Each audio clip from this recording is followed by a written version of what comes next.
Hi friends, welcome to Aachees cook world. ഞാൻ ഇന്നൊരു നാടൻ ഡിഷുമായിട്ടാണ് വന്നിരിക്കുന്നത്. നെത്തോലി മാങ്ങ കറി. എൻ്റെ അമ്മമ്മ എൻ്റെ ചെറുപ്പത്തിൽ ഉണ്ടാക്കി തന്ന ഒരു മീൻകറിയാണ്. അതും കല്ലിലരച്ച്. ഞാനും അതേപോലെ ഈ കറി കല്ലിലരച്ച് തന്നെയാണ് വെക്കുന്നത്. അപ്പോൾ നമുക്ക് വീഡിയോയിലോട്ട് പോകാം. വീഡിയോയിലോട്ട് പോകുന്നതിന് മുമ്പായിട്ട് please subscribe and click on the notification bell. ഞാനിവിടെ നെത്തോലി കഴുകി വൃത്തിയാക്കി എടുത്തിട്ടുണ്ട്. 250 ഗ്രാം നെത്തോലിയാണ്. ഇത് പലയിടത്തും പല പേര് പറയും. ചൂടേന്ന് പറയും, കൊഴുവേന്ന് പറയും. അപ്പോൾ ഇത് ക്ലീൻ ചെയ്ത് വെച്ചിട്ടുണ്ട്.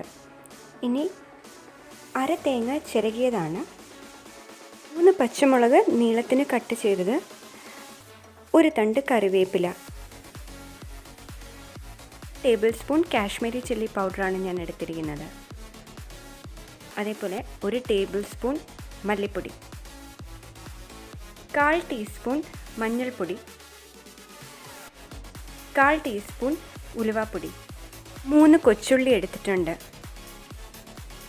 ഇതിൽ പുളിയൊന്നും ചേർക്കാത്തതുകൊണ്ട് 1 പച്ചമാങ്ങ അരിഞ്ഞത്, 1 തക്കാളി നീളത്തിന് അരിഞ്ഞത്, 3 ടേബിൾ സ്പൂൺ വെളിച്ചെണ്ണ എടുത്തിട്ടുണ്ട്, ആവശ്യത്തിന് ഉപ്പും. താളിക്കാൻ വേണ്ടി കൊച്ചുള്ളി അരിഞ്ഞത്, കടുക്, 2 വറ്റൽമുളക്, 1 തണ്ട് കറിവേപ്പില.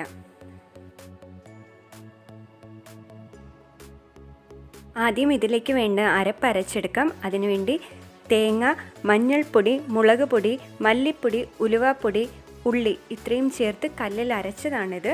മിക്സിയിലും അരയ്ക്കാം. ഞാനിത് കല്ലിൽ അരച്ചെടുത്തതാണ്. കല്ലിൽ അരയ്ക്കുന്ന കറിക്ക് സ്വാദ് ഏറെയായിരിക്കുമല്ലോ. ചീനിച്ചട്ടി അടുപ്പിൽ വെച്ചിട്ടുണ്ട്. ചീനിച്ചട്ടി ചൂടാകുമ്പോൾ ഇതിലേക്ക് 2 ടേബിൾ സ്പൂൺ വെളിച്ചെണ്ണ ഒഴിച്ചു കൊടുക്കാം. എണ്ണയൊന്ന് ചൂടാകുമ്പോൾ ഇതിലേക്ക് കടുക് ഇട്ട് കൊടുക്കാം.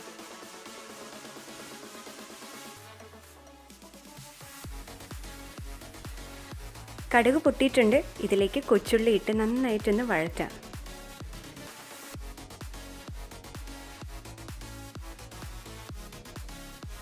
ഇതിലേക്ക് വറ്റൽമുളക്, 1 വറ്റൽമുളക് 2ആയിട്ട് കട്ട് ചെയ്തതാണ്. അപ്പോൾ അതിൻ്റെ എരിവൊക്കെ അങ്ങ് ഇറങ്ങും. അപ്പോൾ വറ്റൽമുളകും കൂടെ ഇട്ട് കൊടുക്കാം. വറ്റൽമുളകും കൊച്ചുള്ളിയും നന്നായിട്ട് മൂത്തിട്ടുണ്ട്. ഇതിലേക്ക് കറിവേപ്പില ഇട്ട് കൊടുക്കാം. താളിപ്പ് നന്നായിട്ട് മൂത്തിട്ടുണ്ട്. ഇതിലേക്ക് തക്കാളി ഇട്ട് കൊടുത്ത് നന്നായിട്ട് വഴറ്റിയെടുക്കാം. തക്കാളിയിൽ നിന്ന് നല്ല രീതിയിൽ വെള്ളമൊക്കെ ഊറി ഇറങ്ങിയിട്ടുണ്ട്. ഇതിലേക്ക് ഉപ്പിട്ട് കൊടുക്കാം. ഉപ്പിട്ട് കഴിഞ്ഞിട്ട് നന്നായിട്ട് ഒന്നും കൂടെ വഴറ്റിയെടുക്കുക. ഇതേപോലെ നല്ല പേസ്റ്റ് പോലെ ആവണം. അപ്പോൾ ഇതിലേക്ക് അരപ്പിട്ട് ഒന്ന് ഇളക്കി കൊടുക്കാം. അപ്പോൾ ആ തക്കാളിയിൽ നന്നായിട്ട് മിക്സായി വരണം. ചെറുതായിട്ടൊന്ന് ചൂടായാൽ മതി. അരപ്പ് ഇതേപോലെ നന്നായിട്ട് മിക്സായി വരണം. ഇതിലേക്ക് വെള്ളം ഒഴിച്ചു കൊടുക്കാം. ഞാൻ കല്ലിലാണ് അരച്ചതെന്ന് പറഞ്ഞല്ലോ. ആ കല്ല് കഴുകിയ വെള്ളമാണ് ഈ ഒഴിച്ചു കൊടുത്തത്. ഇല്ലെങ്കിൽ സാധാ പച്ചവെള്ളം ഒഴിച്ചു കൊടുത്താലും മതി. മിക്സിയിൽ അരയ്ക്കുന്നവർക്കാണെങ്കിൽ മിക്സി കഴുകിയ ആ വെള്ളവും ഒഴിച്ചു കൊടുക്കാം. അപ്പോൾ ആവശ്യത്തിന് വെള്ളം ഒഴിച്ചു കൊടുക്കുക. നമുക്ക് നല്ല കറി വേണ്ട, വറ്റിച്ച് വയ്ക്കാനാണ്. അപ്പോൾ ഏകദേശം 1.5 ഗ്ലാസ് വെള്ളം ഒഴിച്ചു കൊടുത്താൽ മതിയാവും. ഇതിലേക്ക് പച്ചമാങ്ങ ഇട്ട് കൊടുക്കാം. പച്ചമാങ്ങ ഇട്ട് ഇതൊന്ന് ഇളക്കിയതിന് ശേഷം ഇതിലേക്ക് കട്ട് ചെയ്ത് വെച്ചിരിക്കുന്ന പച്ചമുളകും കൂടെ ഇട്ട് കൊടുക്കാം. ഇനി ഇത് ഒരു ഹൈ ഫ്ലെയിമിൽ ഒരു 2 മിനിറ്റ് ഒന്ന് തിളയ്ക്കാൻ വേണ്ടി മാത്രം ഇതൊന്ന് അടച്ചു വെച്ച് കൊടുക്കാം. കറി തിളച്ചിട്ടുണ്ട്. അപ്പോൾ ഇതൊന്ന് തുറന്ന് നോക്കാം.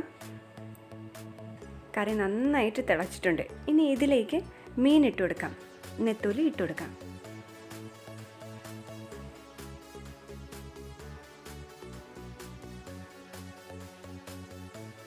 ഇതുപോലെ നന്നായിട്ടൊന്ന് ഇളക്കി കൊടുത്തിട്ട് ഇത് അടച്ചു വയ്ക്കാം. ലോ ഫ്ലെയിമിൽ ഒരു 15 മിനിറ്റ് അടച്ചു വെച്ച് കൊടുക്കുമ്പോൾ നെത്തോലി വെന്തിരിക്കും. 15 മിനിറ്റ് കഴിഞ്ഞ് നല്ല മണം വരുന്നുണ്ട്. കണ്ടോ, നമ്മളുടെ കറി എണ്ണയൊക്കെ തിരിഞ്ഞ് വന്നിട്ടുണ്ട്. ഇനി ഇതിലേക്ക് ഒരല്പം കറിവേപ്പില ഇട്ട് കൊടുക്കാം. അതേപോലെ തന്നെ 1 ടേബിൾ സ്പൂൺ പച്ച വെളിച്ചെണ്ണയും കൂടെ ഒഴിച്ചു കൊടുക്കാം. അവസാനം പച്ച വെളിച്ചെണ്ണ ഒഴിച്ചു കൊടുക്കുമ്പോൾ ഒരു നല്ല ടേസ്റ്റ് തന്നെ കിട്ടും. അപ്പോൾ നെത്തോലി മാങ്ങ കറി റെഡി ആയിട്ടുണ്ട്. ഇനി ഇത് സെർവ് ചെയ്യാം. അപ്പോൾ നെത്തോലി മാങ്ങ കറി കപ്പയിലൂടെ നല്ലൊരു കോമ്പിനേഷനാണ്. ഏത് മലയാളികൾക്ക് ഇത് ഇഷ്ടപ്പെടാത്ത? അപ്പോൾ തീർച്ചയായിട്ടും എല്ലാവരും ട്രൈ ചെയ്ത് നോക്കുക. ഇഷ്ടപ്പെട്ടെങ്കിൽ please like, share and comment.